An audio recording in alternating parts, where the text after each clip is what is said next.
TRP நடத்திய உதவி பேராசிரியர் தேர்வில் தகுதி வாய்ந்த தேர்வர்களுக்கு குறைந்த மதிப்பெண்களும் பாரபட்சமான மதிப்பீடும் வழங்கப்பட்டுள்ளதாக குற்றச்சாட்டுகள் எழுந்துள்ள நிலையில் தேர்வில் எந்தவித முறைகேடும் நடைபெறவில்லை என உயர்கல்வித்துறை செயலாளரிடம் டிஆர்பி விளக்கம் அளித்துள்ளதாக தகவல் வெளியாகியுள்ளது.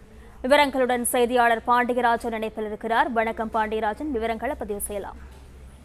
தமிழகத்தில் அரசு கலை மற்றும் அறிவியல் கல்லூரிகள் மற்றும் கல்வியல் கல்லூரிகளுக்கான உதவி பேராசிரியர் தேர்வு 2708 காலி பணியிடங்களுக்காக கடந்த ஆண்டு டிசம்பர் மாதம் 27ஆம் தேதி ஆசிரியர் தேர்வாளத்தால் நடத்தப்பட்டது. இந்த தேர்வுக்கான முடிவுகள் வெளியிடப்பட்டதன் பிறகாக பல்வேறு குற்றச்சாட்டுகளை தேர்வர்கள் முன்வைத்திருக்கிறார்கள். தேர்வின் முதன்மை பாடப்பிரிவில் அப்ஜெக்டிவ் பேப்பர் அதிக மதிப்பெண்கள் எடுத்த பல தேர்வர்களுக்கு செய்முறை பகுதியில் 0 அல்லது குறைந்த ஒற்றை இலக்க மதிப்பெண்கள் வழங்கப்பட்டிருப்பதாக ஒரு குற்றச்சாட்டை அவர்கள் முன்வைத்திருக்கிறார்கள். முதன்மை பாடப்பிரிவில் அப்ஜெக்டிவ் பேப்பர் அதாவது கொள்குறி வகை வினாக்களுக்கு தேர்வில் மிக குறைந்த மதிப்பெண் பெற்ற சிலர் எழுத்து தேர்வில் 50க்கு 49 வரை பெற்று முன்னிலை பெற்றுள்ளதாகவும் ஒரு குற்றச்சாட்டு முன்வைக்கப்பட்டிருக்கிறது. PhD மற்றும் விரிவான பாட தகுதியான விண்ணப்பதாரர்கள் கூட 0 மதிப்பெண் அளிக்கப்பட்டிருப்பதாகவும் தேர்வர்கள் குற்றச்சாட்டை முன்வைத்திருக்கிறார்கள். மதிப்பீட்டு முறையில் பெரும் பாரபட்சமும் முறைகேடு நடந்துள்ளதாகவும் தொடர்ச்சியாக இந்த டிஆர்பி தேர்வு எழுதிய உதவி பேராசிரியர்கள் பணிக்காக எழுதக்கூடியவர்கள் ஒரு குற்றச்சாட்டை முன்வைத்திருந்தார்கள்.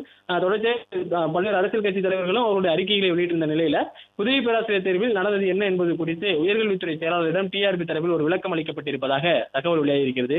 உதவி பேராசிரியர் தேர்வில் தவறு எதுவும் நடைபெறவில்லை எனவும் டிஆர்பி நடத்திய அந்த உதவி பேராசிரியர் தேர்வில் முறைகேடாக எதுவும் நடைபெறவில்லை என்கின்ற ஒரு விளக்கத்தையும் அவர்கள் கொடுத்திருக்கிறார்கள்.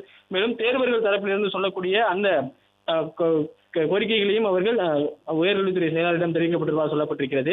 விடைத்தாளை ஸ்கேன் செய்து வெளியிட வேண்டும் அல்லது மறுதேர்வு நடத்த வேண்டும் அல்லது மறுமதிப்பீடு செய்ய வேண்டும் உள்ளிட்ட கோரிக்கைகள் தேர்வர்களிடமிருந்து வந்திருப்பதாக டிஆர்பி தரப்பில் இருந்து உயர்கல்வித்துறை செயலாளரிடம் தெரிவிக்கப்பட்டதாக தகவல் வெளியாகியிருக்கிறது.